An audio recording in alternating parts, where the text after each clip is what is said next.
இதை தான் first மிராக்கிளாவே Jesus செஞ்சாங்க. ஒன்றுமே இல்லாம வெறுமையாய் காய்ந்து போயிருந்த அந்த கச்சாடிகளை முதலில் தண்ணீரால் நிரப்பினார். பின்பு அதை திராட்சை ரசமாய் மாற்றினார்.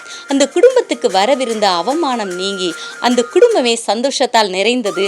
அந்த திருமண வீடும் குதூகலமானது சுவையுள்ள திராட்சை ரசத்தால். அதே மாதிரி தாங்க இனிமே இந்த விஷயத்துல ஒரு முன்னேற்றம் வருவதற்கோ செழிப்பு வருவதற்கோ வாய்ப்பே இல்லைன்ற மாதிரி வெறுமையாய் வெற்றிடமாய் ஒன்றுமே இல்லாம கழுத்து போட்ட சூழ்நிலையில நம்ம வாழ்க்கையில சில விஷயங்கள் இருக்கலாம்.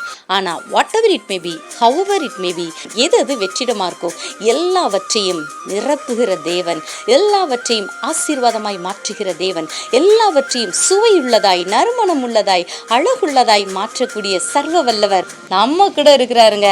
He is the creator of us. He is loving us. He would like to be friend with us. Yes, let's join with him and live a joyful life. God bless you.